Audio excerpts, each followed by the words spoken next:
श्रावण पूर्णिमा व्रत कथा। जय श्री कृष्णा। राधे राधे। आप सभी पर भगवान भोलेनाथ की कृपा सदा सर्वदा बनी रहे, इसी मंगल कामना के साथ आज के वीडियो का शुभारंभ करती हूँ। आज श्रावण मास की पूर्णिमा तिथि है, जिसे नारियली पूर्णिमा के नाम से भी जाना जाता है, क्योंकि आज के दिन कई स्थानों पर शिवजी को नारियल चढ़ाया जाता है। श्रावण माह की पूर्णिमा बहुत ही शुभ व पवित्र मानी जाती है, क्योंकि आज ही के दिन रक्षा बंधन का पवित्र त्योहार मनाया जाता है। शास्त्रों में कहा गया है, श्रावण मास की पूर्णिमा सुख समृद्धि तथा मोक्ष को देने वाली है। तो आज मैं आप सभी को सुनाने जा रही हूँ श्रावण पूर्णिमा की दुर्लभ कथा। अब सुनिए श्रावण पूर्णिमा की पौराणिक कथा, जिसे स्वयं भगवान श्री कृष्ण जी ने मैया यशोदा को सुनाया था, जिसे सुनने मात्र से सभी मनोकामनाएं पूरी होती हैं और घर में सुख समृद्धि बनी रहती है। द्वापर युग में एक समय की बात है कि यशोदा जी ने भगवान श्री कृष्ण से कहा, हे कृष्ण, तुम सारे संसार के उत्पन्न करता, पोषक तथा उसके संहार करता हो। आज कोई ऐसा व्रत मुझसे कहो जिसके करने से मृत्युलोक में स्त्रियों को विधवा होने का भय न रहे, तथा यह व्रत सभी मनुष्यों की मनोकामनाएं पूर्ण करने वाला हो। श्री कृष्ण कहने लगे, हे माता, तुमने अति सुंदर प्रश्न किया है। मैं तुमसे ऐसे ही व्रत को सविस्तार कहता हूँ। सौभाग्य की प्राप्ति के लिए स्त्रियों को 32 पूर्णमासियों का व्रत करना चाहिए। इस व्रत के करने से स्त्रियों को सौभाग्य संपत्ति मिलती है। यह व्रत अचल सौभाग्य देने वाला एवं भगवान शिव के प्रति मनुष्य मात्र की भक्ति को बढ़ाने वाला है। यशोदा जी कहने लगी, हे कृष्ण, सर्वप्रथम इस व्रत को मृत्युलोक में किसने किया था, इसके विषय में विस्तार पूर्वक मुझसे कहो। श्री कृष्ण जी कहने लगे कि इस भूमंडल पर एक अत्यंत प्रसिद्ध राजा चंद्रहास से पालित अनेक प्रकार के रत्नों से परिपूर्ण कातिका नाम की एक नगरी थी। वहां पर धनेश्वर नाम का एक ब्राह्मण था और उसकी स्त्री अति सुशीला रूपवती थी। दोनों ही उस नगरी में बड़े प्रेम के साथ रहते थे। घर में धन धान्य आदि की कमी नहीं थी। उनको एक बड़ा दुख था कि उनके कोई संतान नहीं थी। इस दुख से वह अत्यंत दुखी रहते थे। एक समय एक बड़ा तपस्वी योगी उस नगरी में आया। वह योगी उस ब्राह्मण के घर को छोड़कर अन्य सब घरों से भिक्षा लाकर भोजन किया करता था। रूपवती से वह भिक्षा नहीं लिया करता था। उस योगी ने एक दिन रूपवती से भिक्षा न लेकर किसी अन्य घर से भिक्षा लेकर गंगा किनारे जाकर भिक्षान्न को प्रेम पूर्वक खा रहा था कि धनेश्वर ने योगी का यह सब कार्य किसी प्रकार से देख लिया। अपनी भिक्षा के अनादर से दुखी होकर धनेश्वर योगी से बोला, महात्मन, आप सब घरों से भिक्षा लेते हैं, परंतु मेरे घर की भिक्षा कभी भी नहीं लेते, इसका कारण क्या है? योगी ने कहा कि निसंतान के घर की भीख पतितों के अन्न के तुल्य होती है, और जो पतितों का अन्न खाता है वह भी पतित हो जाता है। चूंकि तुम निसंतान हो, अतः पतित हो जाने के भय से मैं तुम्हारे घर की भिक्षा नहीं लेता हूँ। धनेश्वर यह बात सुनकर अपने मन में बहुत दुखी हुआ और हाथ जोड़कर योगी के पैरों पर गिर पड़ा तथा आर्तभाव से कहने लगा, हे महाराज, यदि ऐसा है तो आप मुझको पुत्र प्राप्ति का उपाय बताइए। आप सर्वज्ञ हैं, मुझ पर अवश्य ही यह कृपा कीजिए।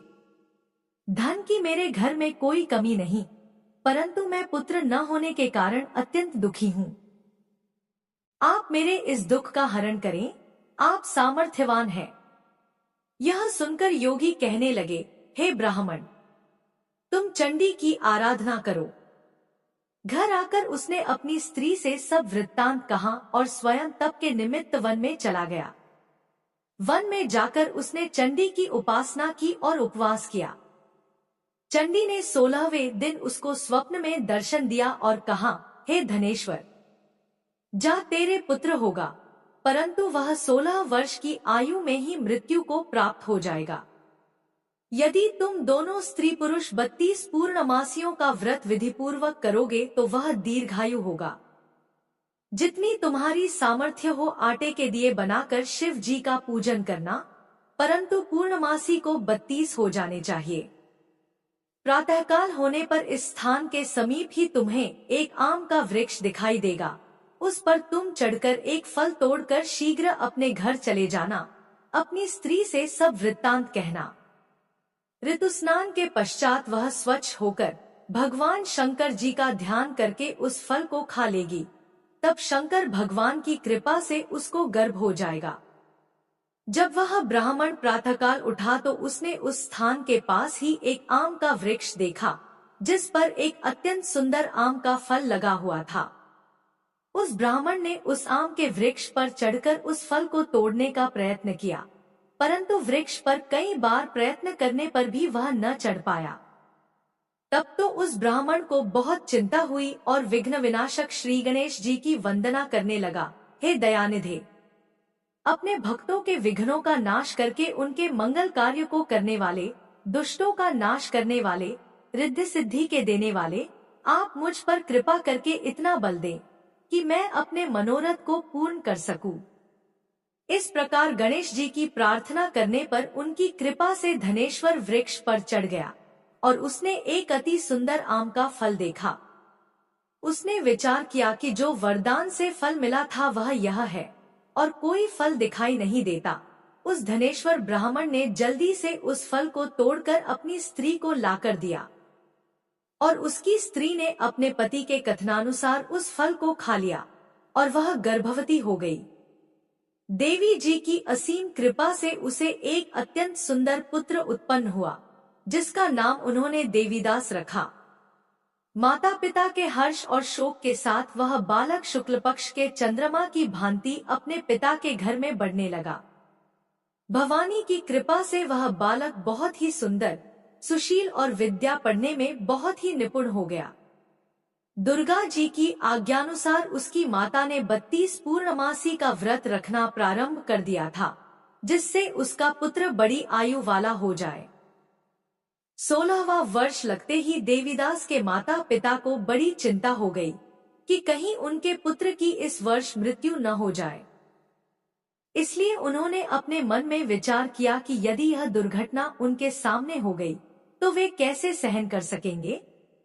उन्होंने देवीदास के मामा को बुलाया और कहा कि हमारी इच्छा है कि देवीदास 1 वर्ष तक काशी में जाकर विद्याध्ययन करे और उसको अकेला भी नहीं छोड़ना चाहिए। इसलिए साथ में तुम चले जाओ और 1 वर्ष के पश्चात इसको वापस लौटा लाना। सब प्रबंध करके उसके माता पिता ने काशी जाने के लिए देवीदास को एक घोड़े पर बैठाकर उसके मामा को उसके साथ कर दिया, किंतु यह बात उसके मामा या किसी और से नहीं कही। धनेश्वर ने सपत्नी अर्थात अपनी पत्नी के साथ अपने पुत्र की मंगल कामना तथा दीर्घायु के लिए भगवती दुर्गा की आराधना और पूर्णमासियों का व्रत करना आरंभ कर दिया। इस प्रकार बराबर 32 पूर्णमासी का व्रत पूरा किया। कुछ समय पश्चात एक दिन वह दोनों मामा और भांजा मार्ग में रात्रि बिताने के लिए किसी ग्राम में ठहरे हुए थे। उस दिन उस गांव में एक ब्राह्मण की अत्यंत सुंदरी, सुशीला, विदुषी और गुणवती कन्या का विवाह होने वाला था। जिस धर्मशाला के अंदर वर और उसकी बारात ठहरी हुई थी, उसी धर्मशाला में देवीदास और उसके मामा भी ठहरे हुए थे। संयोगवश कन्या को तेल आदि चढ़ाकर मंडप आदि का कृत्य किया गया तो लग्न के समय वर को धनुर्वात हो गया। तत्पश्चात वर के पिता ने अपने कुटुंबियों से परामर्श करके निश्चय किया कि यह देवीदास मेरे पुत्र जैसा ही सुंदर है, मैं इसके साथ ही लग्न करा दूं और बाद में विवाह के अन्य कार्य मेरे लड़के के साथ हो जाएंगे। ऐसा सोचकर वह देवीदास के मामा से जाकर बोला कि तुम थोड़ी देर के लिए अपने भांजे को हमें दे दो, जिससे विवाह के लग्न का सब कृत्य सुचारू रूप से हो सके। तब उसका मामा कहने लगा कि जो कुछ भी मधुपर्क आदि कन्यादान के समय वर को मिले वह सब हमें दे दिया जाए, तो मेरा भांजा इस बारात का दूल्हा बन जाएगा। यह बात वर के पिता के द्वारा स्वीकार कर लेने पर उसने अपना भांजा वर बनने को भेज दिया और उसके साथ सब विवाह कार्य रात्रि में विधिपूर्वक संपन्न हो गया। पत्नी के साथ वह भोजन न कर सका और अपने मन में सोचने लगा कि न जाने यह कैसी स्त्री होगी। वह एकांत में इसी सोच में गर्म निश्वास छोड़ने लगा तथा उसकी आंखों में आंसू भी आ गए। तब वधू ने पूछा कि क्या बात है, आप इतने उदासीन व दुखी क्यों हो रहे हैं? तब उसने सब बातें जो वर के पिता व उसके मामा में हुई थी उसको बतला दी। तब कन्या कहने लगी कि यह ब्रह्मा विवाह के विपरीत हो कैसे सकता है। देव, ब्राह्मण और अग्नि के सामने मैंने आपको ही अपना पति बनाया है, इसलिए आप ही मेरे पति हैं। मैं आपकी ही पत्नी रहूंगी, किसी अन्य की कदापि नहीं। तब देवीदास ने कहा, ऐसा मत करिए, क्योंकि मेरी आयु बहुत थोड़ी है। मेरे पश्चात आपकी क्या गति होगी, इन बातों को अच्छी तरह विचार लो। परंतु वह दृढ़ विचार वाली थी, बोली कि जो आपकी गति होगी वही मेरी गति होगी। हे स्वामी, आप उठिए और भोजन करिए, आप निश्चय ही भूखे होंगे। इसके बाद देवीदास और उसकी पत्नी दोनों ने भोजन किया तथा शेष रात्रि वे सोते रहे। प्रातःकाल देवीदास ने अपनी पत्नी को 3 नगों से जड़ी हुई एक अंगूठी दी, एक रुमाल दिया और बोला, हे प्रिय, इसे लो और संकेत समझकर स्थिर चित्त हो जाओ। मेरा मरण और जीवन जानने के लिए एक पुष्पवाटिका बना लो, उसमें सुगंधी वाली एक नवमल्लिका लगा लो, उसको प्रतिदिन जल से सींचा करो और आनंद के साथ खेलो कूदो तथा उत्सव मनाओ। जिस समय और जिस दिन मेरा प्राणांत होगा ये फूल सूख जाएंगे, और जब ये फिर हरे हो जाएं, तो जान लेना कि मैं जीवित हूँ। यह बात निश्चय करके समझ लेना, इसमें कोई संशय नहीं है। यह समझा कर वह चला गया। प्रातःकाल होते ही वहां पर गाजे बाजे बजने लगे और जिस समय विवाह के कार्य समाप्त करने के लिए वर तथा सब बाराती मंडप में आए तो कन्या ने वर को भली प्रकार से देखकर अपने पिता से कहा कि यह मेरा पति नहीं है। मेरा पति वही है जिसके साथ रात्रि में मेरा पाणी ग्रहण हुआ था। इसके साथ मेरा विवाह नहीं हुआ है। यदि यह वही है तो बताए कि मैंने इसको क्या दिया। मधुपर्क और कन्यादान के समय जो मैंने भूषणादि इन्हें दिए थे उन्हें दिखाएं, तथा रात में मैंने क्या गुप्त बातें कही थी वह सब सुनाएं। पिता ने उसके कथनानुसार वर को बुलवाया। कन्या की यह सब बातें सुनकर वह कहने लगा कि मैं कुछ नहीं जानता। इसके पश्चात लज्जित होकर वहां से चला गया और सारी बारात भी अपमानित होकर वहां से लौट गई। भगवान श्री कृष्ण बोले, हे माता, इस प्रकार देवीदास काशी विद्याध्ययन के लिए चला गया। जब कुछ समय बीत गया तो काल से प्रेरित होकर एक सर्प रात्रि के समय उसको डसने के लिए वहां पर आया। उस विषधर के प्रभाव से उसके शयन का स्थान चारों ओर से विष की ज्वाला से विषैला हो गया, परंतु व्रतराज के प्रभाव से उसको काटने न पाया, क्योंकि पहले ही उसकी माता ने 32 पूर्णिमा का व्रत कर रखा था। इसके बाद मध्याह्न के समय स्वयं काल वहां पर आया और उसके शरीर से उसके प्राणों को निकालने का प्रयत्न करने लगा, जिससे वह मूर्छित होकर पृथ्वी पर गिर पड़ा। भगवान की कृपा से उसी समय पार्वती जी के साथ भगवान शंकर जी वहां पर आ गए। उसको मूर्छित दशा में देखकर पार्वती जी ने भगवान शंकर से प्रार्थना की कि हे महाराज, इस बालक की माता ने पहले 32 पूर्णिमा का व्रत किया था, जिसके प्रभाव से हे भगवान आप इसको प्राण दान दे। भवानी के कहने पर भक्तवत्सल भगवान शिव जी ने उसको प्राण दान दे दिया। इस व्रत के प्रभाव से काल को भी पीछे हटना पड़ा और देवीदास स्वस्थ होकर बैठ गया। उधर उसकी स्त्री उसके काल की प्रतीक्षा किया करती थी।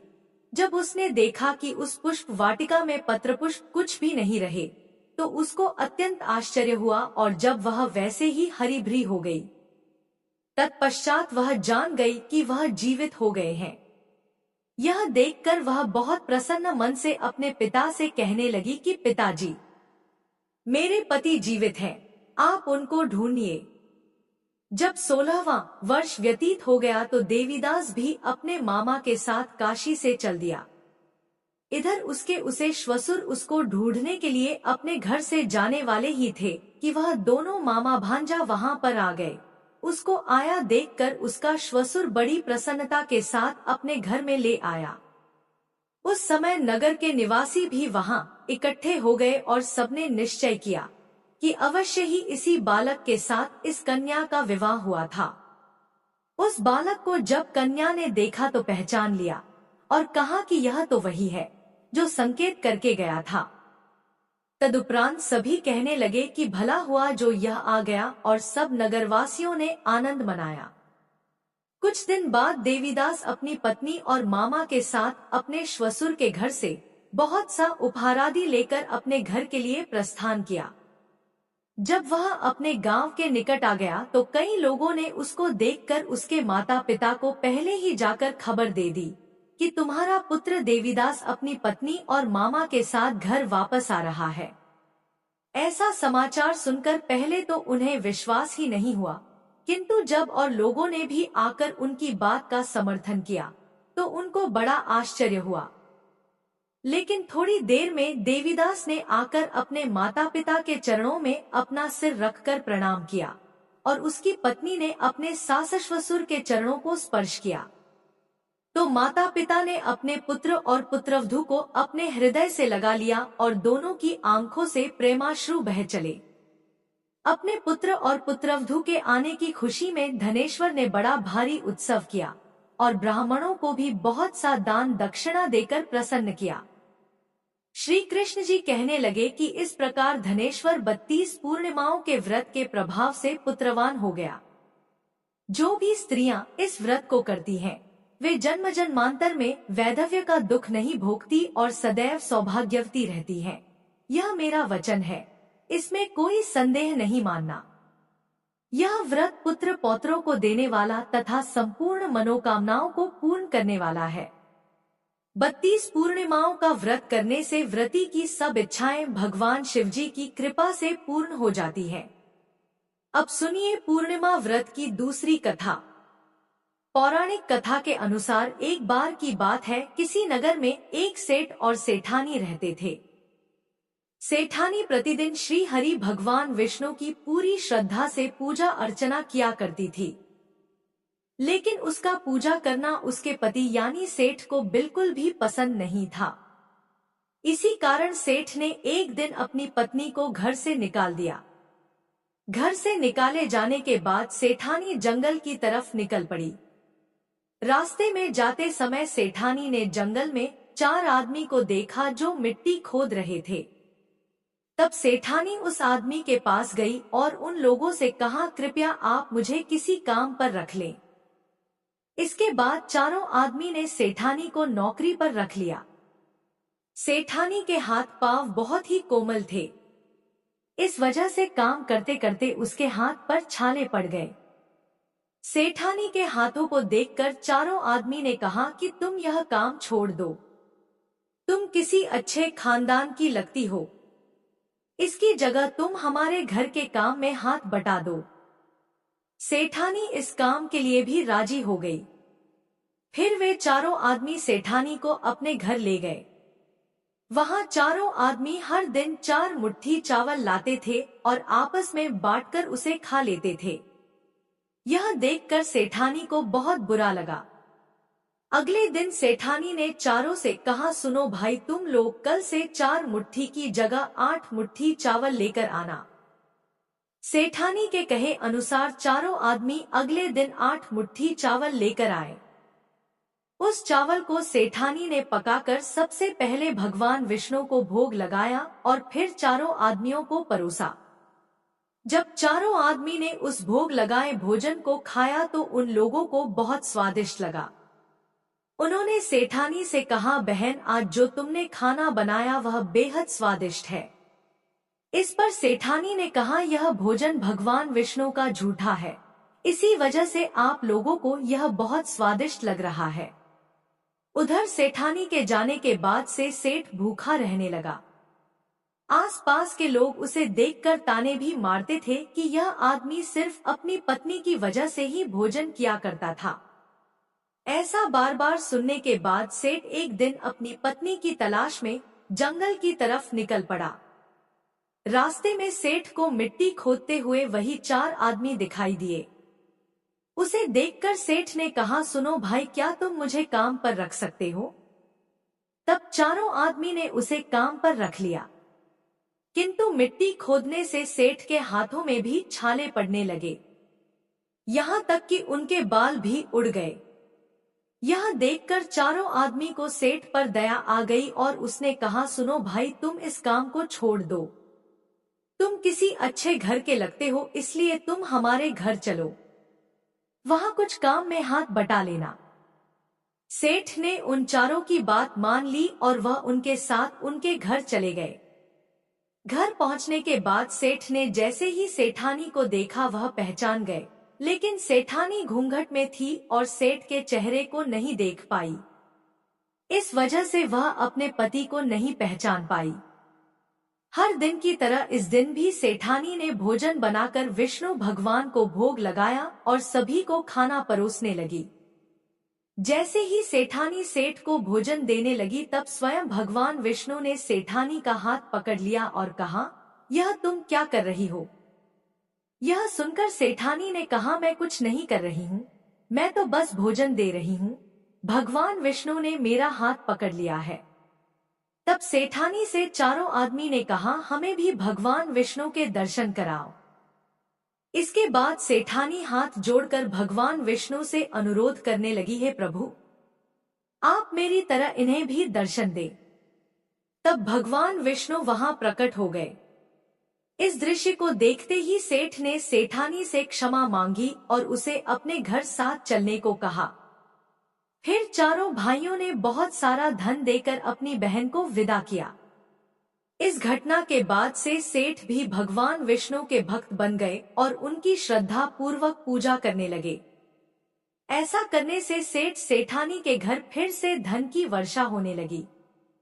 मान्यता है कि पूर्णिमा का व्रत रखकर इस कथा को सुनने से भगवान श्री विष्णु जी की कृपा से सभी के घर धन धान्य से भर जाते हैं और सभी के दुख दूर होते हैं। प्रेम से बोलिए भगवान श्री विष्णु जी की जय। एक बार प्रेम से बोलिए श्री कृष्ण भगवान की जय।